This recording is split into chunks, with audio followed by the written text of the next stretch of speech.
Hello everyone, welcome back to my channel Moumita's blog. তো এটা এই দিনের ভিডিওটা হচ্ছে আমি যেদিন ননদের বাড়ি থেকে ফিরছিলাম, তো সেই দিনের ভিডিও। ওদের কিছু রসম ছিল খইচা বলে, তো ওটাই ওই বাড়ির বউ বা এরা যে বাড়ি থেকে চলে যাওয়ার সময় ওদের এটা হয়। তো ওই আঁচলে চাল দেয় বা কিছু হচ্ছে ওদের এই নিয়মটা ওদের আছে। তো সেটাই ও করছিল, যেহেতু ওদের বাড়ি আমি ফার্স্ট টাইম গিয়েছিলাম, তো আসার সময় এটাই হচ্ছিল। আর সত্যি কথা বলতে দেখতে দেখতে কোথা থেকে 2-3 দিন কেটে গেল বুঝতেই পারলাম না, এতটা মন খারাপ লাগছিল, সত্যি ওখান থেকে আসতে ইচ্ছা করছিল না। আর আসার সময় এই নিয়মটা বোন করছিল, মানে আমার ননদ।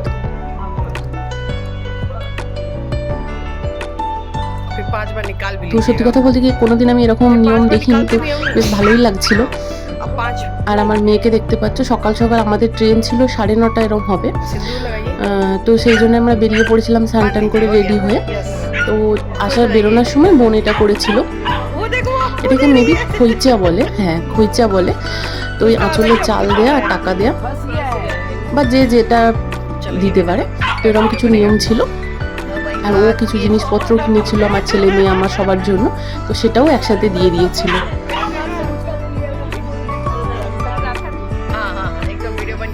भाभी आप भी देखिए थोड़ा इधर देख लीजिए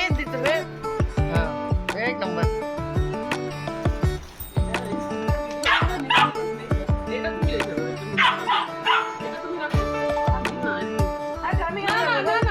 अरे नहीं भाई खोइचा है। अच्छा हाँ वो दे देते हैं। हाँ खोइचा नहीं देते हैं, अपने बेटी को दीजिएगा, बेटी को या तो बाबू को। नहीं नहीं ऐसे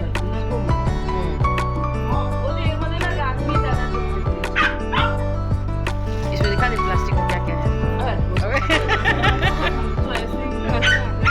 कर दे क्लोज कर दे। সত্যি কথা বলতে কি কোথাও যাবো যাবো ভালো, ফেরার সময় যেন মনটা একদম খারাপ হয়ে যায়।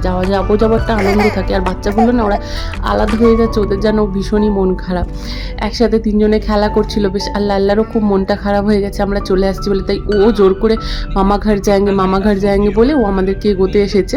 আর কবে থেকে বেচারা দুটো হচ্ছে কোল্ড ড্রিঙ্কসের ডিবে কিনে রেখেছে, মনু ভাই একটা খাবে আর ও একটা খাবে। তো আমরা আসার সময় ঠিক বার, আমার মেয়েকে দেখতে পাচ্ছ ওর উপর কেমন অত্যাচার করছে। তো ওই আমাদেরকে এগোতে যাচ্ছে, ওর মাও অনেক করে বুঝিয়ে যে পরে যাব আমরা কলকাতা, আর এখন আমরা চলো ওদেরকে এগিয়ে দিয়েছি। তো বোনও এসেছিল। তো আমরা এখন যাচ্ছি সকাল সকাল, পঙ্কজদাই আমাদেরকে স্টেশনে ছাড়তে যাচ্ছে। আর ওদের বাড়ি থেকে স্টেশনটা বেশি দূরও ছিল না, তো সেই জন্যে ওরাও এসেছিল আমাদেরকে এগোতে। আর এই যে দেখতে পাচ্ছ দুজনে মিলে উঠছে, আর আমি তো ট্রলিকে নিয়ে পঙ্কজদা এগিয়ে গেছে, আর আমি মেয়েকে নিয়ে উঠছি। তো এরপরে আমরা নিজেরাই যাব। এই যে এসে গেছি, আর আমাদের ট্রেন এখনো পর্যন্ত আসেনি স্টেশনে, আমরা আগে চলে এসেছি। আর 9:30 ট্রেন ছিল, আর আমরা মোটামুটি 9:15 নাগাদই পৌঁছে গেছি। এই জাস্ট আমাদের ট্রেন ঢুকলো, প্রায় 10টা আধ ঘন্টার মতো লেট ছিল। তো ফার্স্ট টাইম বন্দে ভারতে চাপবো, জানি না কীরকম হবে এক্সপিরিয়েন্স, তোমাদের সাথে সবটা পুরোপুরি শেয়ার করব। আর সত্যি কথা বলতে কি ভীষণই এক্সাইটেড, দেখা যাক ঠাকুর করে আগের আমাদের জার্নিটা কীরকম যায় সেটাই তোমাদের সাথে শেয়ার করব। তো ট্রেনটা তো ভীষণই, আমি জানতাম যে বন্দে ভারত শুধুমাত্র হোয়াইট অ্যান্ড ব্লুতে হয়, বাট এখানে দেখছি অরেঞ্জ কালারের।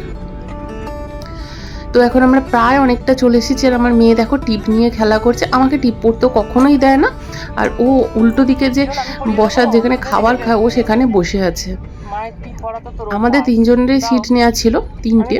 তো মনু তো এখন বড় হয়েছে, যদিও 3 বছর বা অবধি বাচ্চাদের টিকিট না কাটলেও চলে, বাট আমরা ঠিক কেটেই নিয়েছিলাম, কারণ ওকে এখন কোলে নিয়ে যাওয়া যায় না কোথাও।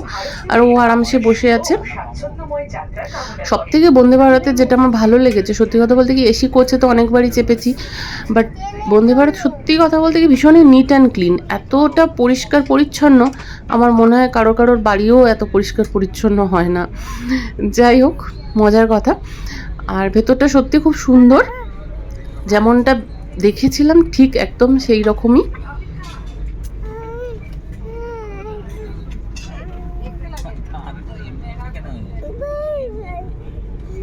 তো প্রথম আমাদেরকে উঠতে একটা জলের বোতল দিয়েছিল, সবাইকে একটা একটা করে জলের বোতল দিয়েছিল। তবে যেটা আমি বুঝলাম যে এখানেতে চাইলে তুমি খেতে পারো, না চাইলে নাও নিতে পারো, সেক্ষেত্রে টিকিটটার কস্টটা মেবি কম পড়ে।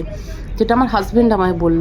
এমনিতে ওদের ওখানে হাওড়া থেকে যেতে নর্মাল ট্রেনে এসি কোচেতে 200 থেকে 250 টাকা টিকিটের খরচ পড়ে, বাট বন্দে ভারতে আমাদের পড়েছিল 800 সামথিং পার পারসন। তো সেক্ষেত্রে দেখতে গেলে, তুলনা করে দেখতে গেলে অন্যান্য ট্রেনের তুলনায় অনেকটাই বেশি কস্টলি।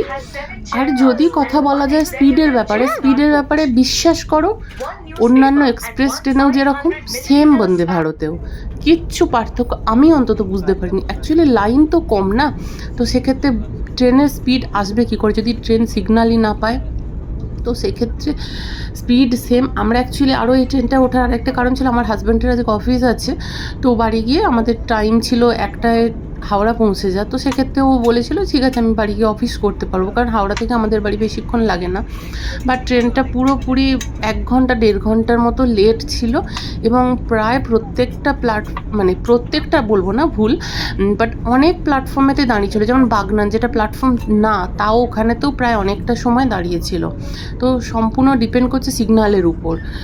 তো সেই জন্য বন্দে ভারতের স্পিড একদম কিছুই অন্য না। তবে হ্যাঁ, ভীষণই পরিষ্কার পরিচ্ছন্ন এবং অনেকটা অ্যাডভান্স বলা যেতে পারে। এই যে এসে গেছে আমাদের সকালের টিফিনটা আমাদের দিয়েছে।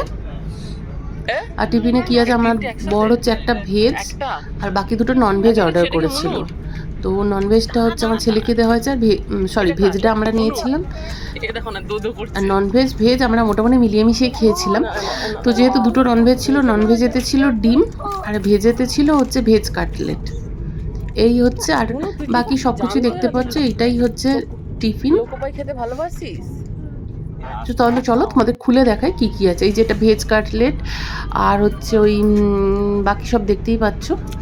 তো দেখতে দেখতে অনেকটাই রাস্তা এসে গেল, আর ভীষণই সাইডের সিন এত ভালো লাগছিল কি বলবো তোমাদেরকে।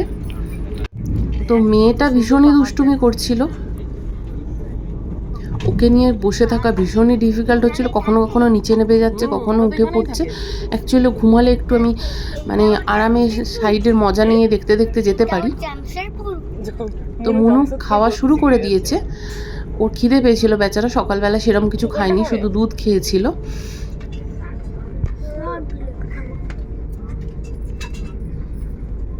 আর চলো আমারটাতে কি কি আছে তোমাদের সাথে দেখা। একটা এই যে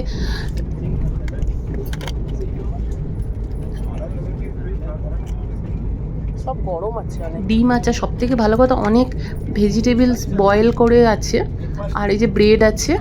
এটা হচ্ছে চাটা আমার খুবই ভালো লেগেছিলো, পাউডার চা ছিল, পুরো একদম সমস্ত যে এলাইচি দারচিনি সমস্ত ফ্লেভার ছিল এবং খুব সুন্দর ছিল। জাস্ট গরম জলে মিশিয়ে, পরে আমরা এক্সট্রা নিয়েছিলাম, তার জন্য আমাদেরকে 20 টাকা পে করতে হয়েছিল।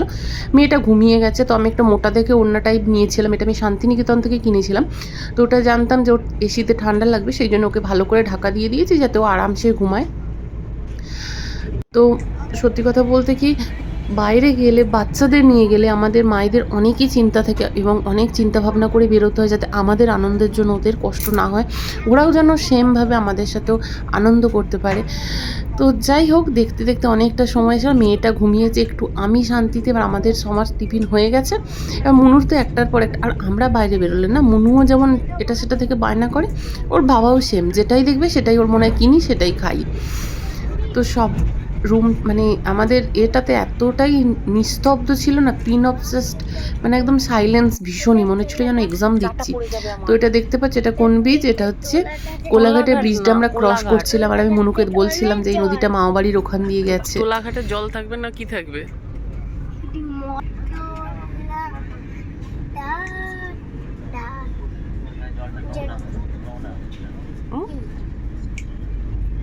এই আমাদের ওখান থেকে এই ব্রিজটা দেখা যায় না, সেই ওই যে আমাদের ওখানে নদীর কাছ থেকে। হ্যাঁ দেখা যায়, আওয়াজ শোনা যায়।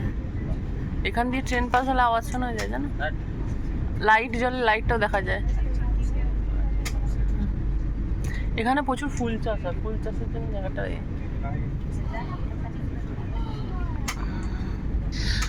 তো তো আমি একটু বেরিয়েছিলাম টয়লেটে যাওয়ার জন্য। সত্যি কথা বলতে কি আর 5টা ব্লগারদের মতো আমার পক্ষে টয়লেট দেখানো পসিবল না, বাট এখানে ইন্ডিয়ান এবং ওয়েস্টার্ন দুটোই টয়লেটের ফেসিলিটি আছে এবং ভীষণই পরিষ্কার পরিচ্ছন্ন।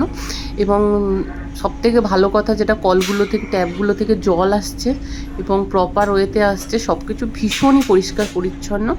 তো এটা আমার সবথেকে ভালো লেগেছে, কারণ ট্রেনে গেলে আমার সবথেকে টেনশন থাকে বাথরুমের। আমি বাথরুম এমনও হয়েছে আমি অনেক ঘন্টা অবধি ট্রাভেল করেছি, বাট আমি কোনো রকম টয়লেট ইউজ করিনি।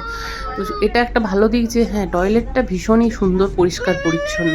আর আমার মেয়ে উঠে গেছে, উঠে পড়ে গেছে বললে ভুল হবে, আমার ছেলে ওকে তুলে দিয়েছে। তো ওদের দুষ্টুমি আছে। আমরা মানে আর বেশিক্ষণ বাকি নেই না, আবার তোমার হাজব্যান্ড অস্থির হয়ে যাচ্ছে, বাট ট্রেনটা এতটাই ধীরে ধীরে থেমে থেমে যাচ্ছে, তো ভাবছে কি করে অফিসটা করবে আজকে। আর আমার মেয়েকে পেছনে একটা খুদেকে দেখেছে, দেখে ও শুরু হয়ে গেছে দুষ্টুমি করতে। চলো আজকের ব্লগটা এখানেই শেষ করলাম। সবাই খুব ভালো থাকো, দেখা হচ্ছে খুব তাড়াতাড়ি।